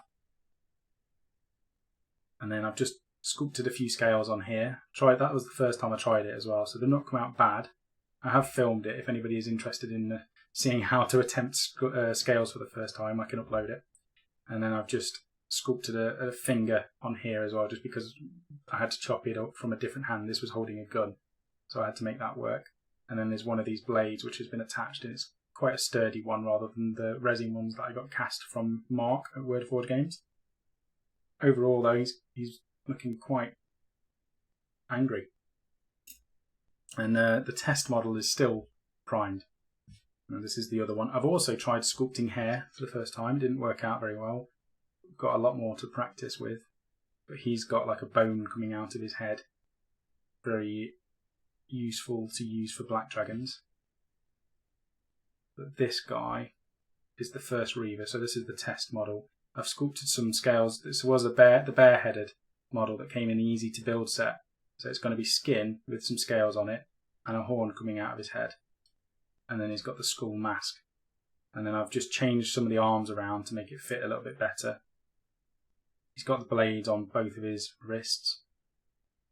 And I don't know whether to have him looking that way or have him looking probably that way might look better. But he's quite cool as well. What is going on in the chat again? Skegatron, I'm planning on unleashing Silver Tower on the family this year, including the in-laws. That would be a good one. I think we'll definitely be playing that around Christmas time, hopefully. Frost and Fist, Sam, don't get yourself single. Trying to do a Christmas show for us. I won't be single. It'll be myself and Rachel will do a special. It'll only be an hour or two out of the evening, so it won't be an issue. Plus, I used to work in retail, so every year Christmas was like the busiest period of my life, and I hated Christmas. And last year, because I was working on the channel behind the scenes, I was doing editing and videos and all that sort of stuff, was the first Christmas that I actually had in over 10 or 11 years. And it was amazing. I absolutely loved Christmas last year. So this year, I'm more than happy to do a 2-hour show and enjoy all of Christmas again. What else do we have? Sam says an hour-long Christmas show, but we all know it'll stretch to 2 or 3 hours. Yes, it will.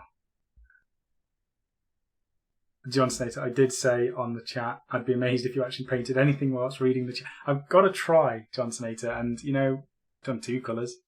It's better than nothing. Hello, Michelangelo. Hello. Furious George, I swear these shows get longer every week. I'm going to have to start bringing a packed lunch soon. I'm sorry. It is supposed to be an hour, but we always just drone on. Have you noticed that over time, though? It's like when we originally started, it was like pretty much always a bang on an hour every time. And then over the past month or 2, it's gone to maybe 3 hours at times. I think it's because we've given up on trying to make it professional and just talking to people, and it's nice to catch up with everybody. Every week we've got the same group of people that turn up. It's brilliant to catch up with. There's a load of new faces and names, a load of new names that pop up and say hello. There's so many more people introducing themselves. Facebook's going crazy. So many people are involving themselves on the group. It's the interacting with the community. That's my favourite bit. A lot of the time we go for a couple of hours and you don't even realise that you've gone for that long. No. And it's difficult to keep on top of the comments because there's so many. So I make a good effort to go through and read every comment from every single person that posts. And we've had some negative comments, and you can accept them or decline them. I accept them all because as long as it's not offensive and swearing, then I'll accept it. If it's something that they just don't like, whatever, then I just put it straight through because I'm more than happy for people to have an opinion on the videos, the content, and whatever. It's only when it gets like offensive sort of thing that's where I don't accept it. But I make an effort to go through and reply to as many people as possible, and it takes a lot of time. You'd be surprised with how much time it takes to reply to everybody. It's like the other thing I was like you said about, obviously there's a lot of people commenting in the live chat and stuff, and like if it's a case of you don't get around to answering it or you just miss it, and you're wanting the question answered, then you go on the website, because there's a bit on the website for actually posting questions and stuff, isn't there? Yeah, you go on. So that's the one that Phil sees all of that. Anything that's posted on the website, if there's a section which is Ask WGO, and you can put in a little form. You have to have an account, I think, to do it, but it's free to make the account. You put your name, you put your email, and you send it through, and Phil gets all of those collated into an inbox, and he basically puts them into different files and then forwards them on to whoever it is that needs the question. So if it's a question for Rachel, she'll get it. If it's me, I'll get it. And that's another way of doing the messages. You've got Facebook. We get loads of messages and private messages on there. And we're more than happy to reply to those as well. We just try and be as open as possible for all of that. Brain Spider. Sam, read my post on the community group about the issues my Redemptor kit had. Okay, we'll check that out. Slippy Tiger, Nottingham, the home of wargaming. Also, we have Five Guys. Also, we have a Five Guys and two Del Tacos. What's a Five Guys? I mean, I'm from Nottingham, like Derby, Nottingham area, and I've never heard of a Five Guys. I've not lived there for 8-9 years, so it's more like 7, I think, actually. Never heard of it though. I think magnetising the Stormbolters will be a challenge, otherwise it is very intricate but cool mini to build. It's just slightly complex. Okay, I'll check the instructions before I build it. Mythos is happy that Phil's in the chat. He's put Princess Bride voice. Woof to woof. What's this? Woof to woof. Woof to woof. What was Phil talking about? I'll never leave him. Oh, that's him. So Mythos says, Sam, don't get yourself single. Phil's put, I'll never leave him. Or you, Mike. So I've got, if I don't have Rachel, my backup is Phil and Mike. And at the minute, I spend more time with both of them than I do Rachel. So I think my backup is Rachel right now. Well, it was even worse for me and you were at the shop. Because it would be times we were there from 9, 10 o'clock until like 9, 10 o'clock. It's like 12 hours a day. We spent so much time at the store. But again, it was so much fun. It was just, every day was amazing. It was so much fun to work at Games Workshop. Running your own store, you have complete control. You build a community and you just play games and paint models and just have fun. It was brilliant. So we didn't finish until like sometimes 10 or 11 o'clock. Even if we closed the shop, you and me would still be finishing projects and getting on with things. How about WGO team sing Xmas carols? Joy to the Warhammer world. And then Brain Spiders, but if Rach sings carols with a squeaky voice, she'll shatter our eardrums. But she definitely will. He said he's got at least 4 weeks before I start to feel well, but I'm getting there. You definitely look better today, Phil. I don't know if that was the drugs or the physio, but you definitely look better. Secret Schnitzel, oh darn it, I'm late again. There's all the Phil love again. That's good.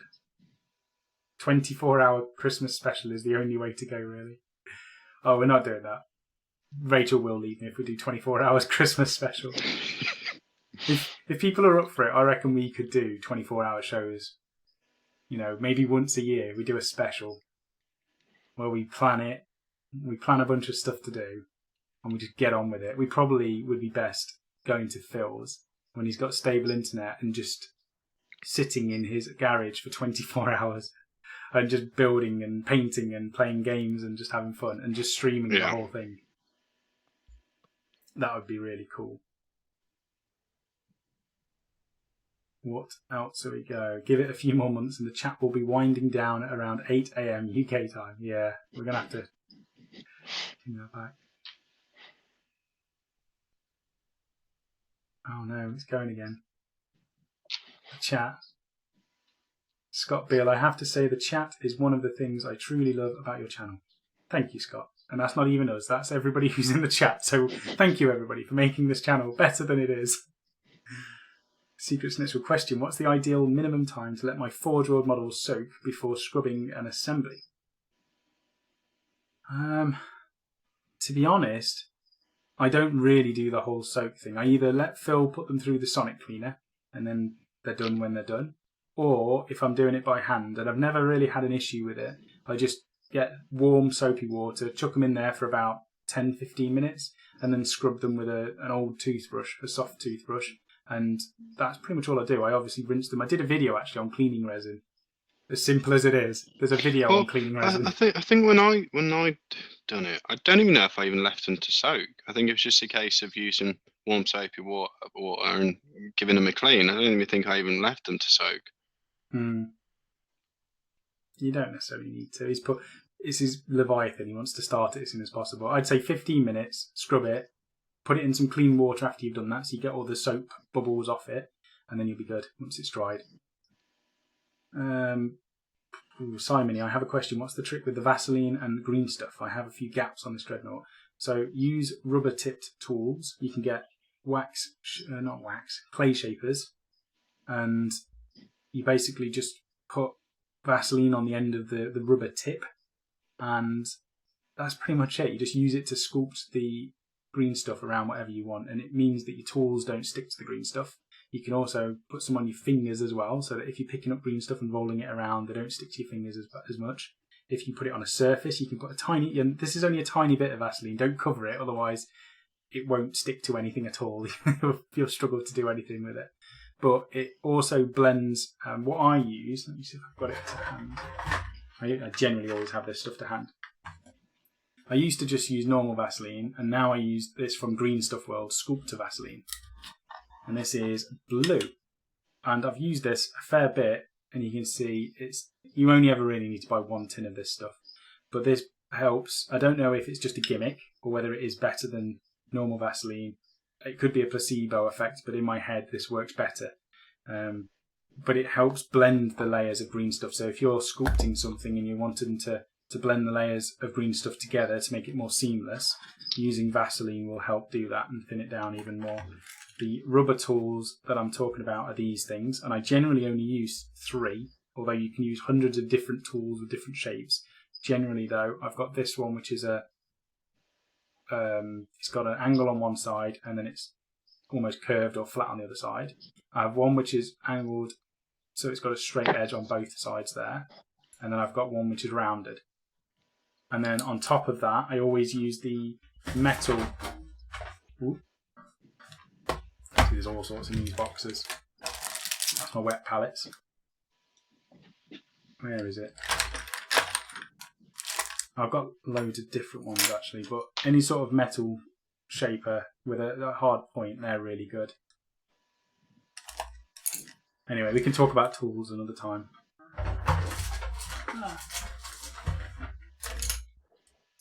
Messed up my whole surface now.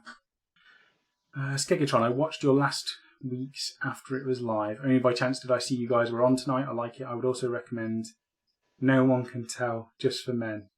Joe, ginger to awesome in 10 minutes. No One Can Tell, Just for Men. Right, take note.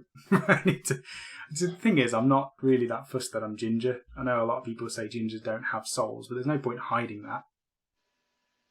And everyone on the internet knows that I've got a ginger beard, so it's not like I can, if I come on next week on the chat and I've got a brown beard and everyone goes, oh, he's not ginger. It's like, it's obvious what I've done. It's not like I've been a hermit for 10 years and people haven't seen me before.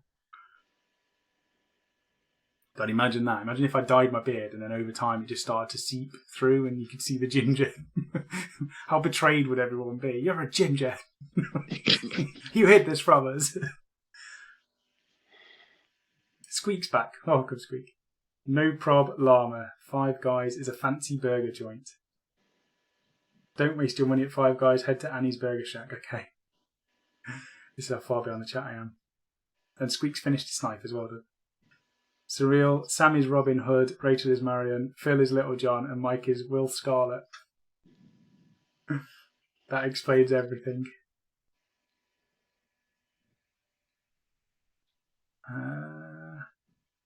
Akaya, I just finished a burger called the Grim Reaper, made with hot chilies and Reaper chili sauce. Everything on the inside burns. Dreading tomorrow morning when everything comes out.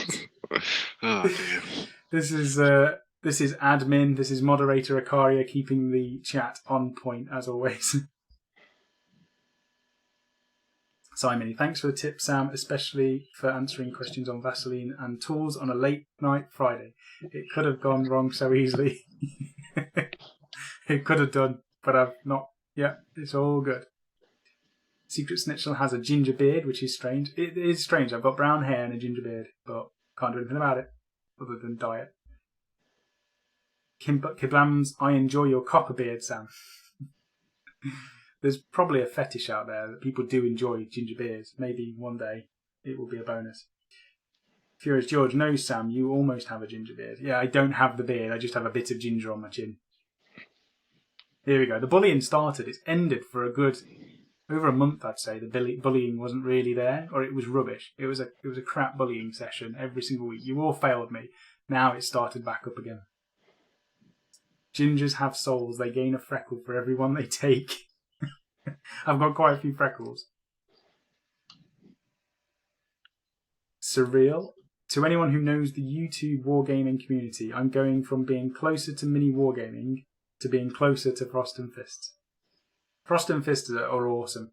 And I haven't commented on his video, but I watched the entire thing earlier. I know I don't get time to watch too many videos because I'm usually editing or producing something.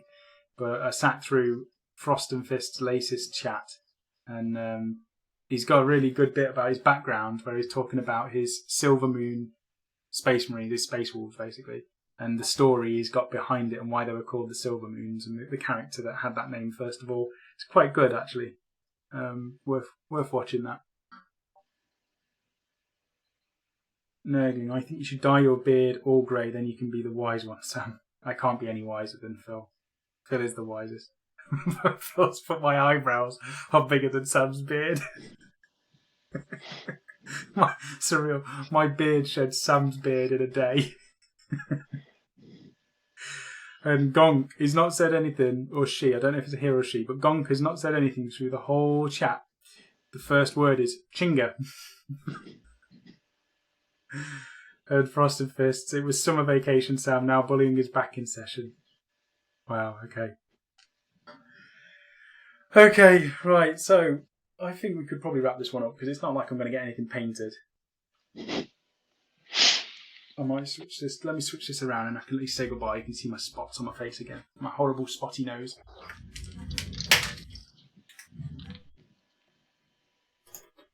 I think I've just kneed my computer as well, so that's pretty destroyed now. Okay, so you see that there? It's a horrible spot. I've got the ginger attempt at a beard, although I did shave last week actually. That's got rid of like 4 months worth of growth.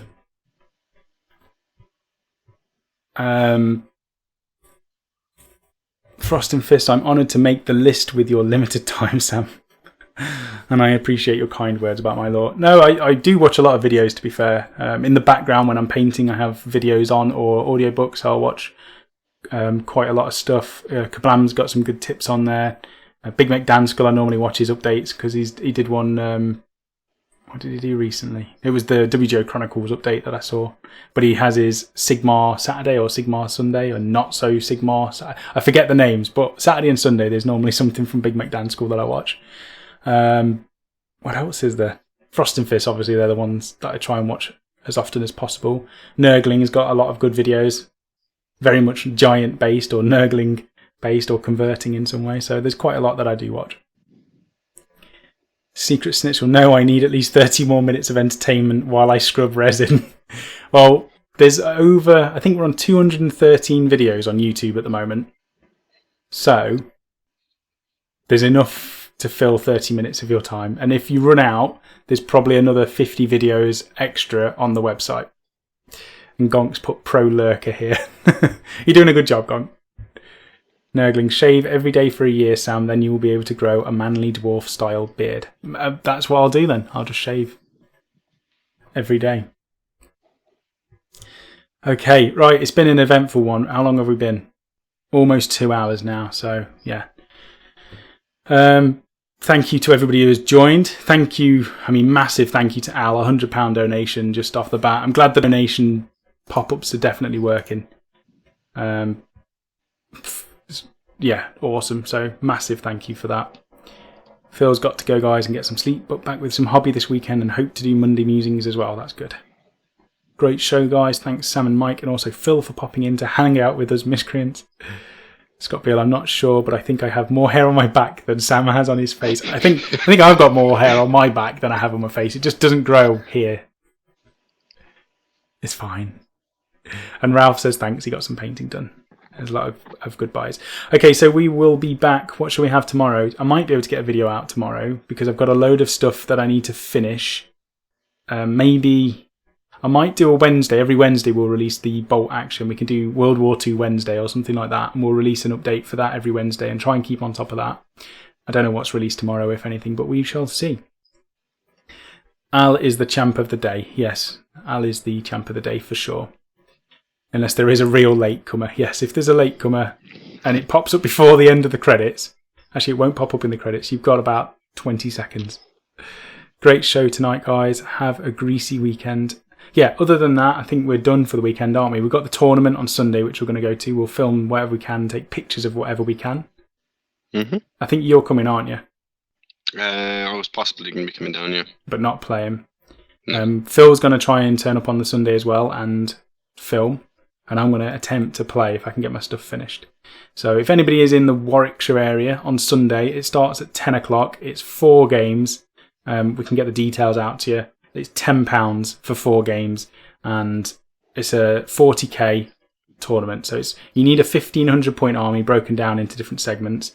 If anybody does want to go to that, then just contact me or... just contact me on Facebook and I'll give you the details. Night from Mallorca. And Liam says hi at the end.